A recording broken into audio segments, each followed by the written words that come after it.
Good morning guys, स्वागत आहे तुमचं आपल्या नवीन रेसिपी व्लॉगमध्ये। आज आहे 31 म्हणजे आपला 2025चा शेवटचा दिवस। तर आज स्पेशल आम्ही बनवणार आहे वडापावचा बेत। तर आता वडापाव कसे बनवायचे आहे त्याचं रेसिपी मी तुम्हाला आज दाखवणार आहे। त्यासाठी लागणारं आपण साहित्य बघून घेऊया। हे आपण बटाट्याची भाजी जी वापरतो त्यासाठीचं साहित्य दाखवते मी।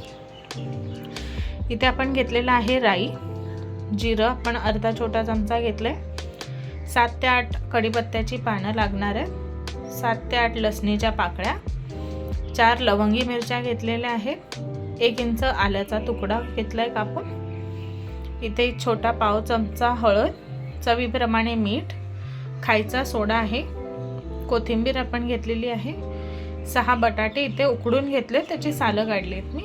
इथे आपण घेतलेलं आहे बेसन, जे आपण नंतर भिजवून घेणार आहे। हे आता आपल्याला पहिल्यांदा आलं, मिरची आणि लसूण ह्या 3 वस्तू आपल्याला मिक्सरमध्ये घालून असं ठेचाप्रमाणे आपल्याला करून घ्यायचं आहे। त्याचा खरडा बनवायचा आहे, एकदम बारीक नाही करायचं आहे। ते मी पहिलं करून घेते, नंतर आपण बाकीची भाजी कशी बनवायची त्याची कृती बघूया। इथे आपण मिरचीचा खरडा तयार करून घेतलाय, बघू शकता। असं आपल्याला रफली त्याला मिक्सरमधून काढायचं आहे, जास्त एकदम पेस्ट नाही करायची। हे आपल्या तिखटपणासाठी घेतले आपण। आणि इथे बटाटे सुद्धा मी इथे मॅश करून घेतले छान। आता आपण भाजी बनवायच्याकडे वळूया, कृतीकडे। ते गॅसवर कढई ठेवली आहे, त्यात आपण तेल ॲड करून घेऊ।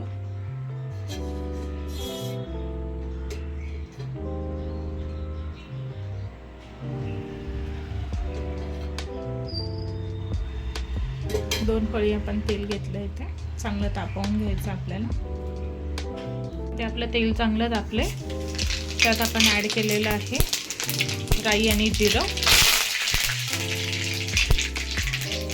कढीपत्ता सुद्धा ॲड केला, हिंग टाकूया, हळद, आणि आपण गॅस कमी करून घेतलाय। तेल एकदम चांगलं तापवून घेऊन आपण पटापट सगळे पदार्थ टाकले। मिरची लसूणचा आपण जो ठेचा केलेला तो टाकून घेतला। आता आपण ह्याच्यात मीठ ॲड करून घेऊया। मिरचीचा आपण चांगलं भाजून घेतलंय ठेचा। आता आपण ह्याच्यात टाकणार आहे मॅश केलेले बटाटे।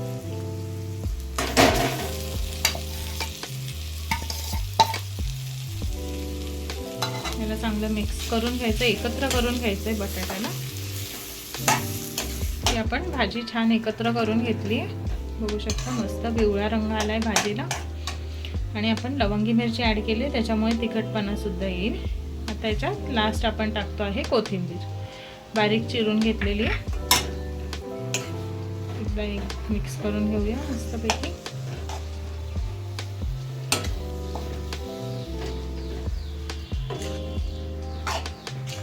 आपली भाजी झाली आहे रेडी।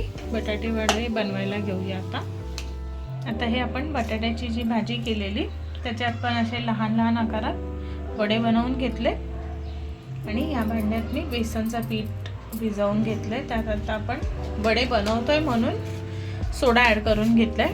सगळ्यात शेवटी सोडा आपण ॲड करतो नेहमीच। आता ह्या बॅटरची अशी कन्सिस्टन्सी ठेवायची आपल्याला, ना एकदम पातळ ना एकदम घट्ट।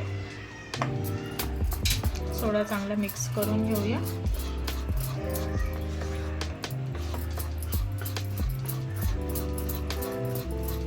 सोडा जास्त अगोदर नाही टाकायचा, नाहीतर आपल्या वड्याचं जे आउटर कवर असतं ते लाल होऊन जाईल, म्हणून आपण लास्टला एकदम ॲड करतो।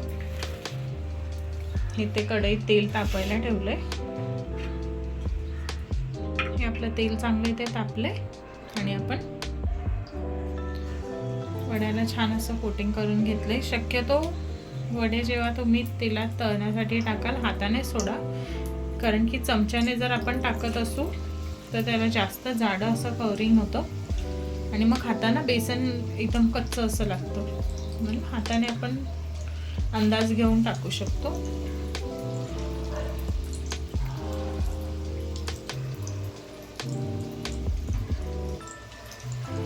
ह्याच्यात एक गोष्ट सांगायची राहिली, ती म्हणजे आपण हे बेसनचं जे बॅटर करून घेतलं इथे, त्यात आपण 1 चमचा तांदळाचं पीठ ॲड केलेलं आहे, ज्यामुळे वड्याचं आपलं वरचं कवर क्रिस्पी होतं आणि छान क्रंची लागतं खाताना, म्हणून त्यात 1 चमचा तांदळाचं पीठ आपण ॲड केलं.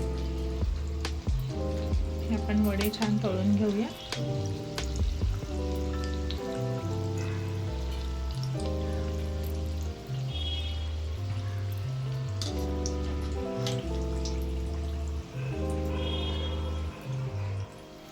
आपले वडे इथे तळून तयार झाले. छान गोल्डन ब्राऊन रंग असा आलाय आणि फुगलेत पण छान. त्याचं पीठ असं छान तांदळाच्या पिठामुळे आणि सोड्यामुळे फुगून आलंय. हे आपण काढून घेऊया आणि नेक्स्ट बॅच टाकू वड्याची.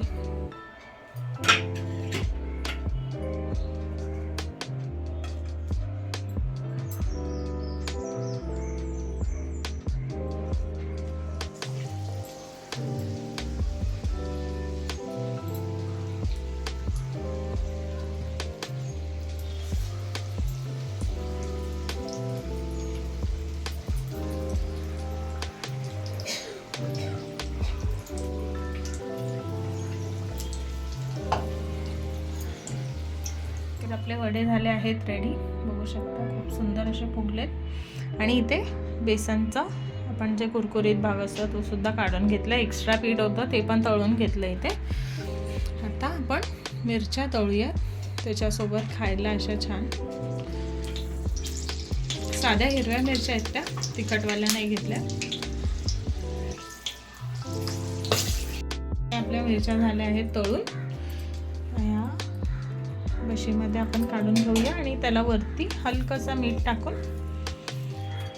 जरा मिक्स करून घ्यायचे. खूप सुंदर लागतात वडापाव सोबत खायला.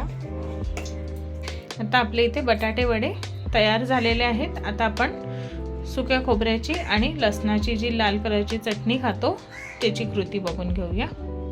आता आपला बटाटा वडा बनवून झालाय. इथे आपण बटाटा वड्याबरोबर आपण जी सुक्या खोबऱ्याची आणि लसणाची चटणी खातो त्याचं आपण साहित्य बघून घेऊया. इथे मी 1 वाटी सुकं खोबरं घेतलेलं आहे, चवीप्रमाणे मीठ, 1 चमचा काश्मीरी लाल तिखट घेतले आणि 10 ते 12 लसणीच्या पाकळ्या. हे आपल्याला चटणी बनवण्यासाठी लागणारे साहित्य. सुकी चटणी असते ही.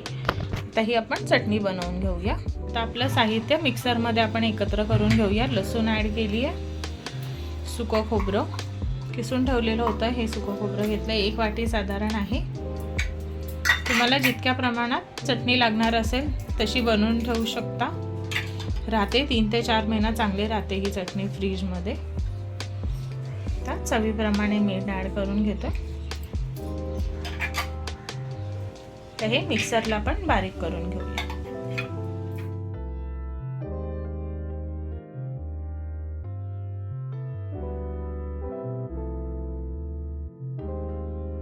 ही आपली चटणी बनवून झाली. आपण झाकण उघडून बघूया.